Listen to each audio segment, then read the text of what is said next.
है।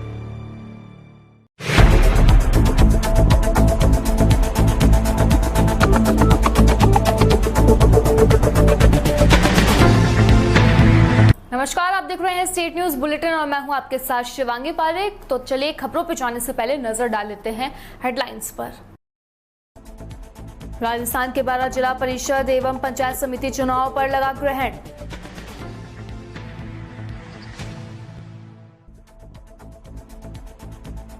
शिक्षक संघ द्वारा शिक्षा समस्याओं के उचित निस्तारण की गई मांग।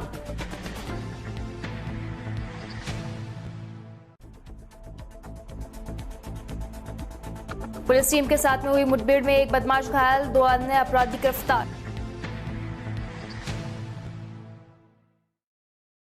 और अब खबरें विस्तार से। राजस्थान के 12 जिलों के जिला परिषद एवं पंचायत समिति चुनाव पर ग्रहण लग गया है। इसके पुनर्गठन का काम भले ही पूरा हो गया हो, लेकिन फिर भी इन चुनावों पर बार बार संशय के बादल छा जाते हैं। अब एक बार फिर से ये चुनाव मझधार में फंसते हुए दिखाई दे रहे हैं। इनमें से 3 जिलों की 5 पंचायतों में चुनाव कराने को लेकर हाईकोर्ट ने रोक लगा दी है। हाईकोर्ट की रोक के बाद में आयोग का सभी 12 जिलों में चुनाव कराने की योजना फिर से खटाई में पड़ गई है। अब 13 अगस्त को आयोग कोर्ट में अपना पक्ष रखेगा। इसके बाद ही चुनाव की तारीखों का ऐलान संभव हो पाएगा। चुनाव वाले 12 जिलों में से कोटा की खेड़ली, तमरतन, किशोरपुरा, करौली की गोठड़ा और 12 की बाड़ला तथा मैरमा चाह एवं ग्राम पंचायत के पुनर्गठन को हाईकोर्ट में चुनौती दे दी गई है।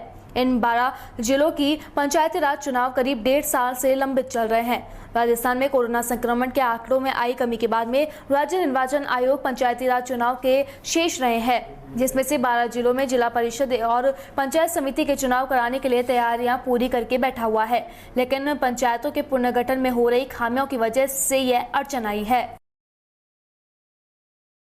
खबर श्रीगंगानगर से है, जहां पे सरकार की गठन के 2.5 साल बाद भी शिक्षकों की वाजिब मांगों को लेकर समाधान नहीं किया गया है और वे बार बार आग्रह करते जा रहे हैं।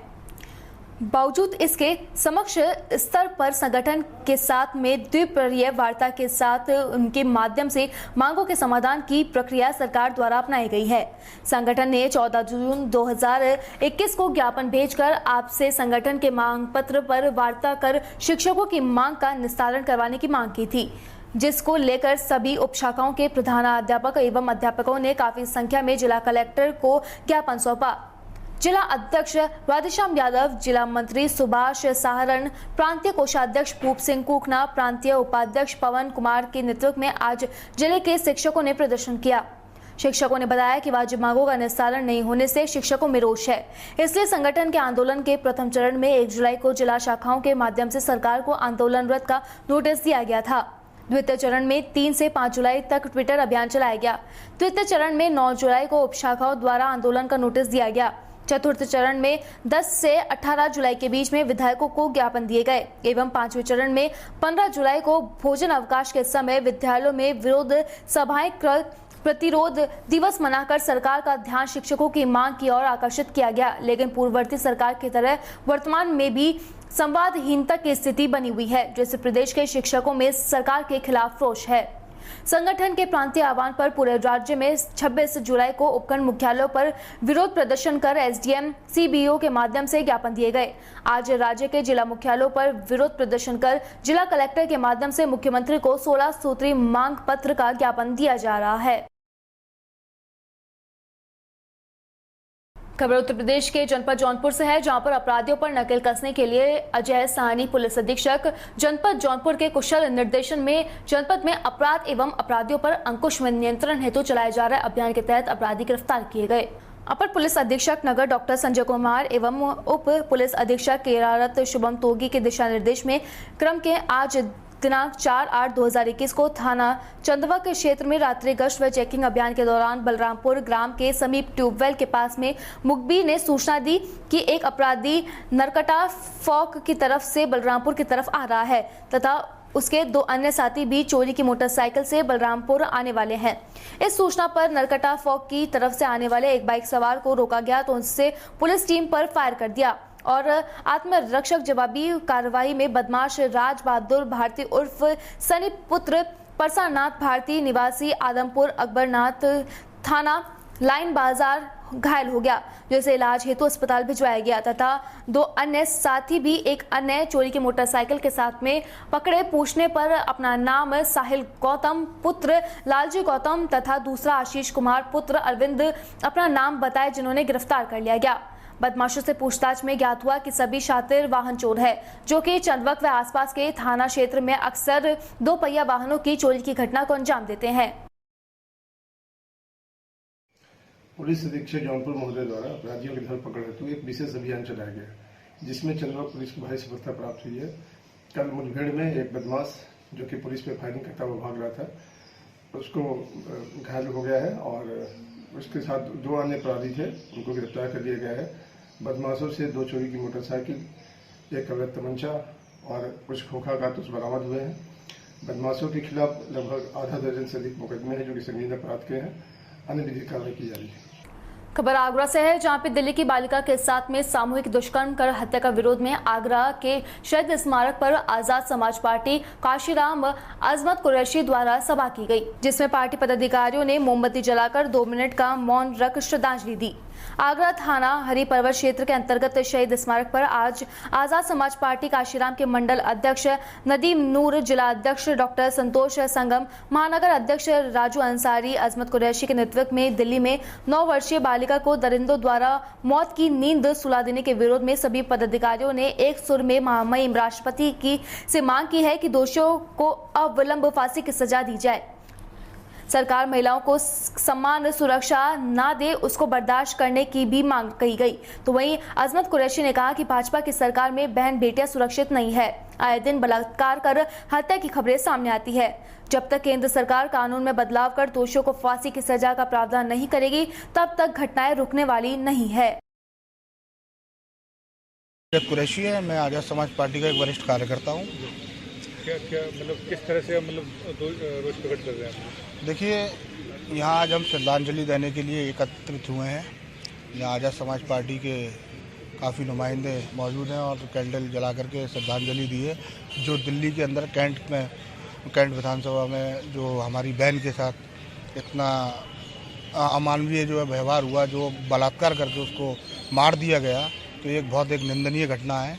ये केंद्र सरकार के लिए बहुत निंदनीय घटना है और केंद्र सरकार को इस पे जो है शर्मिंदगी महसूस करनी चाहिए और तत्काल प्रभाव से इस घटना में एक एक्शन लेना जाना चाहिए।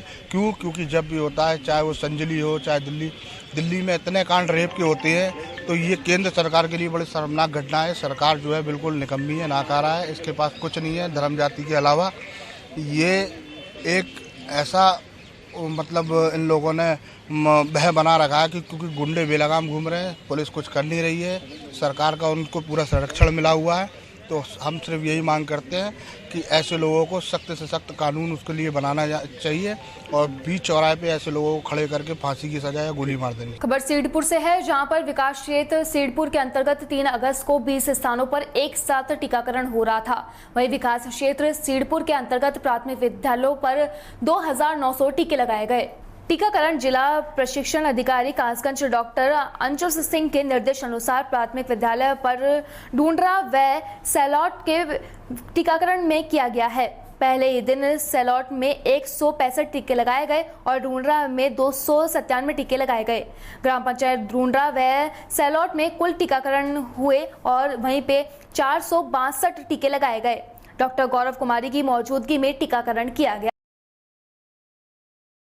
खबर जनपद के कासगंज से है, जहां पर पुलिस अधीक्षक कासगंज रोहन प्रमोद बोत्रे द्वारा पुलिस कार्यालय पर तैनात समस्त पुलिस बल को लाइन अप कराकर उनकी 3 RQT टीम गठित की गई।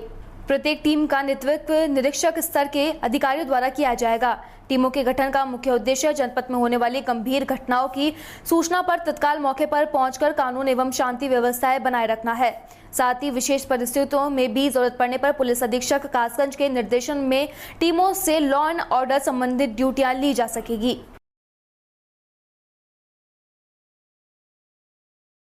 खबर कासगंज से है, जहां पर पुलिस अधीक्षक कासगंज रोहन प्रमोद बोत्रे के द्वारा जनपद कासगंज बदायूं बॉर्डर पर स्थित कचरा चौकी के नव निर्माण हेतु भूमि पूजन कर नई आधारशिला रखी गई है। बताते चले कि पूर्व में जिस स्थान पर कचरा चौकी क्रियान्वयन थी, वहीं पर झोपड़ी नुमा कोठरी काफी जीर्ण और जर्जर व्यवस्था में थी, तो वहीं पे बरेली आगरा राष्ट्रीय राजमार्ग पर स्थित इस चौकी की हमेशा से ही अधिक जिम्मेदारियां रही है।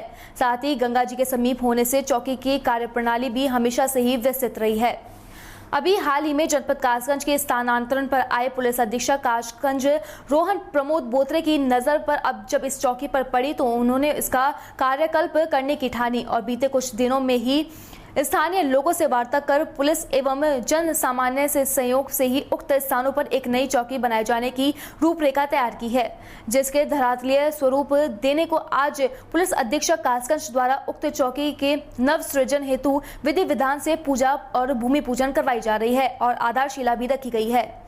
नई चौकी के बनने से न केवल पुलिस में कर्मियों की तैनाती की ओर ध्यान दिया जाएगा, बल्कि ऊर्जा के साथ में कार्य करने का प्रोत्साहन मिलेगा और साथ ही स्थानीय लोगों को भयमुक्त वातावरण मिलेगा तथा उनकी समस्याओं के समाधान के लिए दूर दूर नहीं भागना पड़ेगा। पुलिस अधीक्षक कासगंज द्वारा किए गए इस कार्य की आमजन द्वारा भूरी प्रशंसा की जा रही है। कासगंज से है, जहां पर पुलिस अधीक्षक रोहन प्रमोद बोत्रे के निर्देशन में अवैध शस्त्र निर्माण व बिक्री के विरुद्ध चलाए जा रहे अभियान के तहत थाना पटियाली पुलिस द्वारा की गई एक बड़ी कार्रवाई में अवैध शस्त्र फैक्ट्री चलाते हुए 2 अभियुक्तों को गिरफ्तार किया गया।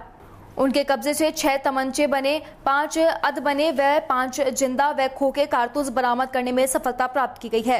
पटियाली और थाना पटियाली पुलिस द्वारा मुखबिर की सूचना पर ग्राम गंगपुर नगला देवी के बीच में बने जंगल के बीच में फैक्ट्री चलाते हुए 2 अभियुक्तों को समय के प्रातः करीब 6:50 पे गिरफ्तार किया गया। जामा तलाशी तथा मौके से 5 तमंचे बने हुए और 315 बोर और 1 तमंचा बना हुआ 12 बोर, कुल 6 तमंचे बने और 5 अध बने हुए और 5 जिंदा खोखे और जिंदा कारतूस तथा भारी मात्रा में शस्त्र बनाने के उपकरण बरामद किए गए।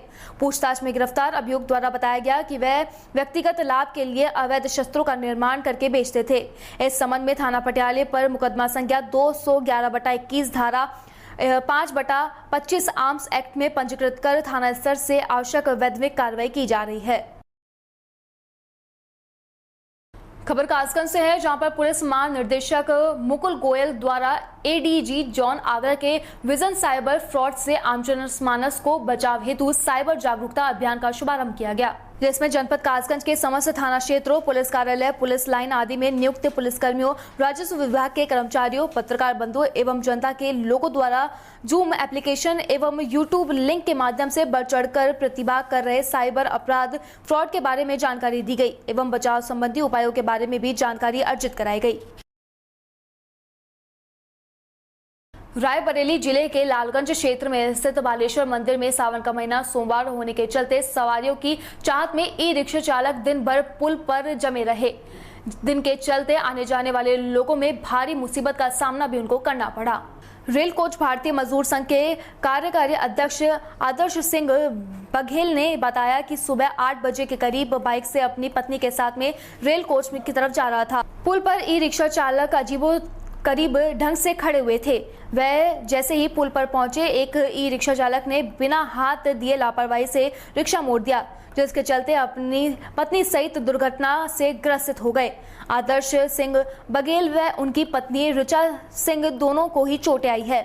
आदर्श सिंह बघेल का कहना है कि बालेश्वर मंदिर पुल पर एक दरोगा और 2 सिपाही कर्मी की ड्यूटी पुल पर जाम एवं दुर्घटना ना हो इसलिए लगाई गई थी, लेकिन पुलिस की टीम चाट की दुकान पर छाया में बैठकर अपनी ड्यूटी की फर्जी दामी कर रही थी। और सिंह ने बताया कि पुलिस वालों की लापरवाही के चलते ई रिक्शा चालक किनारे की बजाय पुल के बीच में ही सड़क में सवारी बैठाने को लेकर खड़े रहते हैं। इसके चलते जाम के साथ साथ ई रिक्शा चालक लोगों के लिए मुसीबत बने हुए हैं। जी भैया, क्या नाम है आपका? मेरा नाम आदर्श सिंह है और मैं रेल कोच फैक्ट्री में नौकरी करता हूँ। आज सुबह मैं अपने घर से बाल्हेमऊ से फैक्ट्री के लिए नौकरी के लिए निकला और मैं जैसे ही नहर के पास पहुंचा तो आज सोमवार का दिन है, बालेश्वर बाबा मंदिर में सभी लोग दर्शन के लिए जाते हैं। तो मैंने देखा कि ई रिक्शा पूरी तरीके से रोड के ऊपर खड़े हुए हैं बेतरतीब तरीके से और बड़ी लंबी लाइन है। बीच में मैं जैसे बीच में पहुंचा नहर के पास, बीच में एक ई रिक्शे वाले ने मोड़ दिया। जैसे मोड़ा मैंने ब्रेक ले ली, मेरी स्पीड ज्यादा थी नहीं, पीछे बस वाले ने मेरे ऊपर ठोक दिया पीछे से, जैसे मैंने ब्रेक ली, मगर बस की भी स्पीड ज्यादा तेज नहीं थी, तो मुझे चोटें कम आई, उन्हें चोटें नहीं आई। मगर वहाँ पर जो पुलिस प्रशासन था, वो पुलिस प्रशासन बिल्कुल आराम से कुर्सी में बैठा हुआ, एक दरोगा और 2 सिपाही कुर्सी में बैठे हुए थे। उन्होंने जो ई रिक्शा रोड के ऊपर खड़े थे, उन्होंने उनको किनारे नहीं करवाया, और सुबह से 2 एक्सीडेंट हो चुके। अच्छा, चोटें कहाँ आई आपको? मेरे तो हाथ में चोट आई, पैर में चोट आई, मेरी वाइफ के पैर में फ्रैक्चर हुआ। अच्छा, हम लोगों की जान किसी तरह बच गई। कोई वहाँ पर मदद नहीं की है पुलिसकर्मी? पुलिसकर्मी कोई मदद नहीं किए, वहाँ जो लोग थे उन्होंने मदद किया। फिलहाल स्टेट न्यूज बुलेटिन में बस इतना ही। देश और दुनिया की तमाम खबरों के लिए देखते रहिए DPK न्यूज। नमस्कार।